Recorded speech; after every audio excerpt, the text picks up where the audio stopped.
पाचन तंत्र एक ऐसे मशीन की तरह होता है जो कि हमारे पूरे शरीर को कंट्रोल करता है और यही वजह है कि पाचन में किसी भी तरह की कोई भी गड़बड़ी होने से इसका हमारी आंख, हड्डी, त्वचा, बाल, दिमाग और पूरे शरीर पे बहुत बुरा असर पड़ता है। यहाँ तक कि अगर पाचन ठीक ना हो तो कोई भी व्यक्ति ना तो अपना वजन बढ़ा सकता है और ना ही घटा सकता है। खाया हुआ खाना बहुत देर से पचना, कब्ज, गैस, सीने में जलन, ठीक से भूख न लगना और खाने के बाद भारीपन महसूस होना कमजोर पाचन की निशानी होती है। लेकिन सवाल ये उठता है कि पाचन खराब होता क्यों है और इसे किस तरीके से ठीक किया जा सकता है। दोस्तों, किन किन गलतियों की वजह से पाचन में खराबी आती है उसके बारे में हम इस वीडियो के पार्ट 1 में पहले ही बात कर चुके हैं, जिसकी लिंक आपको इस वीडियो के आखिर में मिल जाएगी। आज की ये वीडियो उसी वीडियो का पार्ट 2 है जिसमें हम कुछ खास तरह की खाने की चीजों के बारे में जानेंगे जो कि पाचन शक्ति को बढ़ाने में बहुत मदद करता है। दोस्तों, खाना ठीक से पचने के लिए पेट में 3 चीजों का होना बहुत जरूरी होता है, जिसमें पहला है एंजाइम यानी पाचक रस, दूसरा है प्रोबायोटिक यानी कि अच्छे बैक्टीरिया और तीसरा है डाइटरी फाइबर। अगर पेट में इन तीनों में से किसी एक की भी कमी होती है तो इससे पाचन में खुद ब खुद गड़बड़ी पैदा होने लगती है। इसलिए वीडियो का आखिर तक देखकर अच्छी तरह समझने की कोशिश करें। अगर आप इन तीनों को ठीक से समझ लेते हैं तो आपको पाचन से जुड़ी कभी भी कोई समस्या होगी ही नहीं, और अगर कभी हुई भी तो आपको ये पता होगा कि इसे किस तरीके से ठीक किया जा सकता है। सबसे पहले बात करते हैं एंजाइम यानी पाचक रस के बारे में कि ये होता क्या है और कौन कौन सी चीजों को खाकर इसकी कमी को पूरा किया जा सकता है। दोस्तों, पाचक रस हमारे पेट में खाने को तोड़ने का काम करता है, इसलिए खाना जल्दी और आसानी से पचने के लिए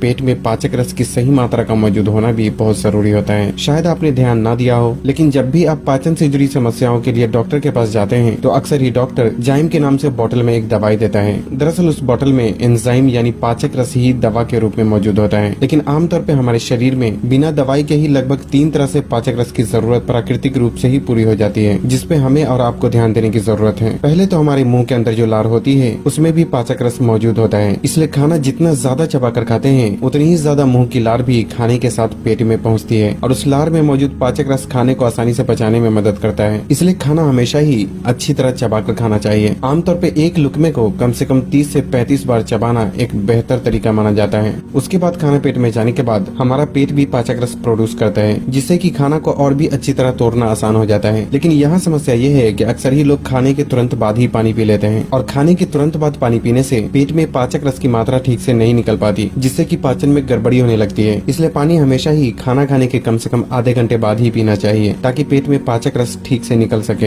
लेकिन इतना ही काफी नहीं होता। पाचन शक्ति को बढ़ाने के लिए कुछ खाने की चीजों के जरिए भी पाचक रस की कमी को पूरा करना बहुत जरूरी होता है, और इसके लिए खाना खाते वक्त 1 मिनट पहले एक बटन के आकार के कच्चे अदरक को चबा चबा कर खाना चाहिए। और ऐसा इसलिए क्योंकि कच्चा अदरक पेट में जाने के बाद पाचक रस की मात्रा को बढ़ा देता है, जिससे खाना पचने की प्रक्रिया भी तेज हो जाती है। इसके अलावा लगभग हर कच्चे खाने में पाचक रस मौजूद होता है, लेकिन यहाँ भी समस्या ये है कि जैसे ही खाना को पकाते हैं तो उस खाने में मौजूद पाचक रस गर्मी के संपर्क में आने से पूरी तरह से खत्म हो जाता है। इसलिए पाचक रस की कमी को पूरा करने के लिए जो चीजें कच्चा खाने लायक होती है उसे कच्चा ही अपने खाने में शामिल करना चाहिए, और इसके लिए किसी भी फल का इस्तेमाल किया जा सकता है या फिर खीरा, गाजर और चुकंदर जैसी चीजों को सलाद के रूप में भी अपने खाने में शामिल किया जा सकता है, क्योंकि इन सभी चीजों में पाचक रस की अच्छी खासी मात्रा मौजूद होती है। पाचन शक्ति को बढ़ाने के लिए जो दूसरी चीजें जरूरी होती है वह है पेट में सही मात्रा में अच्छे बैक्टीरिया का होना। दोस्तों, आप में से कुछ लोग यही सोच रहे होंगे कि बैक्टीरिया तो शरीर को नुकसान पहुंचाता है, तो भला ये पाचन शक्ति को बढ़ाने में कैसे मदद करता है। दोस्तों, यहाँ इस बात का समझना जरूरी है कि हमारे शरीर में 2 तरह के बैक्टीरिया होते हैं, एक है बुरा बैक्टीरिया और दूसरा है अच्छा बैक्टीरिया। बुरा बैक्टीरिया हमारे शरीर में बीमारियां पैदा करता है, जबकि जो अच्छे बैक्टीरिया होते हैं वो खाना को पचाने में मदद करने के साथ साथ शरीर में और कई दूसरे कामों को पूरा करने में भी बहुत ही अहम रोल प्ले करता है। बल्कि अच्छे बैक्टीरिया की शरीर में कमी होने से पाचन में गड़बड़ी होने के साथ साथ शरीर कई सारी बीमारियों का शिकार हो सकता है। दोस्तों, जो लोग ज्यादातर बाहर के खाने और ज्यादा तेल या चीनी से बनी चीजों का इस्तेमाल करते हैं उनके शरीर में अक्सर ही बुरे बैक्टीरिया की मात्रा बढ़ जाती है और अच्छे बैक्टीरिया कम होने लगते हैं, जिससे कि पाचन तो खराब होता ही है, साथ ही कई सारी दूसरी समस्याएं भी शुरू होने लगती हैं। इसलिए अगर आप भी बाहर के खाने, तेल या चीनी से बनी चीजें और पैकेट में मिलने वाली चीजों का इस्तेमाल करते हैं तो जाहिर है कि आपके भी पेट में अच्छे बैक्टीरिया की बहुत ही कमी हो चुकी होगी, और ये भी आपके पाचन में गड़बड़ी होने का एक बड़ा कारण हो सकता है। पेट में अच्छे बैक्टीरिया की मात्रा को बढ़ाने के लिए 2 चीजों में से किसी एक का इस्तेमाल करना एक बहुत ही बेहतर ऑप्शन हो सकता है, जिसमें एक है दही और दूसरा है एप्पल साइडर विनेगर यानी कि सेब का सिरका। इन दोनों चीजों में अच्छे बैक्टीरिया बहुत ही अधिक मात्रा में मौजूद होते हैं, जो कि पाचन शक्ति को बढ़ाने में बहुत ही मदद करता है। अगर आप दही का इस्तेमाल करना चाहते हैं तो थोड़े से दही में 1 चुटकी जीरा पाउडर मिलाकर सुबह के नाश्ते या फिर दोपहर के खाने के साथ इस्तेमाल किया जा सकता है। और अगर आप एप्पल साइडर विनेगर का इस्तेमाल करना चाहते हैं तो इसके लिए 1 छोटा चम्मच एप्पल साइडर विनेगर 1 गिलास गुनगुने पानी के साथ साथ सुबह खाली पेट इस्तेमाल किया जा सकता है, या नहीं तो सलाद में डालकर भी इसका इस्तेमाल किया जा सकता है। लेकिन ख्याल रखें कि एक दिन में ज्यादा से ज्यादा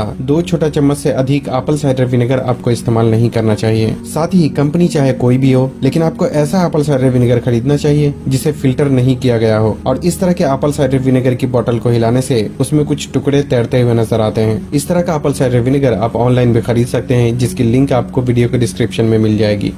पाचन शक्ति को बढ़ाने के लिए जो तीसरी चीजें जरूरी होती है वो है डाइटरी फाइबर। दोस्तों, अगर आपके खाने में फाइबर ना हो तो आपको कब्ज होना और खाने के बाद पेट में गैस बनना पक्की बात है। और ऐसा इसलिए क्योंकि वो खाने में मौजूद फाइबर ही होता है जो कि सभी पोषक तत्वों को कंट्रोल करता है और ये आंतों में जमे वेस्ट पदार्थ को शरीर से बाहर निकालने का भी काम करता है। इसलिए हर किसी के लिए ये समझना जरूरी है कि किस खाने में फाइबर होता है और किस खाने में नहीं होता। दोस्तों, किसी भी खाने में जो रेशे होते हैं उसे ही फाइबर कहा जाता है, जो कि खाने को पचाने और आंतों में जमे वेस्ट पदार्थ को नीचे की तरफ धकेलने का काम करता है, जिससे कि कब्ज की समस्या हमेशा ही दूर रहती है। लेकिन समझने वाली बात यह है कि बाहर जो चीजें खाने के रूप में मिलती है उसमें तो वैसे भी फाइबर बिल्कुल भी नहीं होता, लेकिन जो खाने घर में पकाए जाते हैं उनमें से भी कुछ खाने में फाइबर नहीं पाया जाता, जैसे कि सफेद चावल, महीन आटे से बनी रोटी, मैदे से बनी चीजें, गोश्त, मछली, अंडा और सभी तरह के नॉनवेज में फाइबर बिल्कुल भी नहीं पाया जाता। यही वजह है कि जब आप रोटी या चावल के साथ किसी भी नॉनवेज का इस्तेमाल करते हैं तो अगली सुबह आपको कब्ज की समस्याओं का सामना करना पड़ता है, क्योंकि जो खाना आपने खाया था उसमें फाइबर था ही नहीं। लेकिन इसका मतलब ये बिल्कुल भी नहीं है कि आप रोटी, चावल या गोश्त, मछली नहीं खा सकते, बल्कि जब भी आप इन चीजों को खाते हैं तो साथ में 1 से 2 ऐसी चीजों को जरूर खाना चाहिए जिसमें फाइबर ज्यादा मात्रा में मौजूद हो, ताकि शरीर में फाइबर की जरूरतों को भी पूरा किया जा सके, जिससे कि कब्ज और गैस की समस्या न हो। सवाल ये उठता है कि फाइबर की कमी को किस तरीके से पूरा किया जा सकता है। दोस्तों, 2 तरीके हैं जिससे कि फाइबर की कमी को पूरा किया जा सकता है। पहला है खाने की चीजों के जरिए और दूसरा है फाइबर सप्लीमेंट के जरिए। खाने की चीजों में फल, सभी तरह की सब्जी और होल ग्रीन फूड में फाइबर मौजूद होता है, खासकर सेब, अमरूद, भिंडी, गाजर, ब्रोकली, गोभी, टमाटर, छिलके वाली दाल, ब्राउन राइस, मटर और पालक जैसी सब्जियों में फाइबर की अच्छी खासी मात्रा मौजूद होती है। इसलिए बेहतर है कि सुबह की शुरुआत आप किसी फल से करें और उसके बाद आप जब भी खाना खाते हैं तो आपको अपने खाने में रोटी और चावल की मात्रा कम और सब्जी की मात्रा ज्यादा रखनी चाहिए, जिसमें आप सब्जी पकी हुई भी इस्तेमाल कर सकते हैं और खीरे, गाजर और चुकंदर जैसी सब्जियों को सलाद के रूप में भी खाने में शामिल किया जा सकता है। यहाँ तक कि अगर आप रोटी या चावल के साथ सिर्फ नॉनवेज का इस्तेमाल करते हैं तो अब से आपको अपनी ये आदत भी बदल लेनी चाहिए और साथ में कोई एक सब्जी और सलाद को भी शामिल जरूर करना चाहिए, ताकि आपको कब्ज और गैस की समस्या न हो। क्योंकि आपके खाने में सब्जी की मात्रा जितनी ज्यादा होगी, कब्ज और गैस की समस्या भी आपसे उतनी ही दूर रहेगी। लेकिन एक बात तो मुझे भी पता है कि अभी के लाइफ स्टाइल के हिसाब से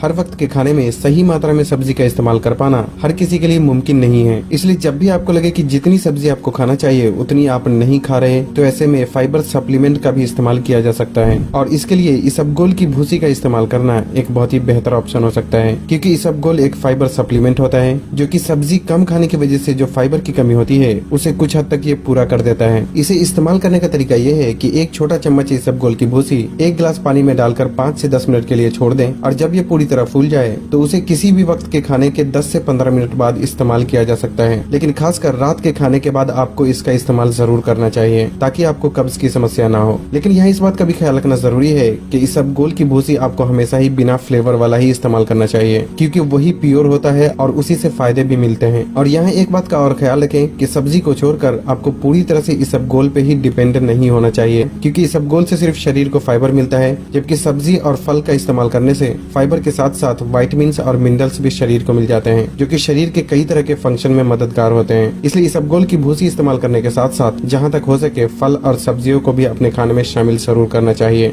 अगर आपको ये वीडियो हमारा अच्छा लगा हो तो वीडियो को लाइक करिएगा, सभी दोस्तों में वीडियो को शेयर करिएगा और हमारे फेसबुक पेज को फॉलो करना मत भूलिएगा।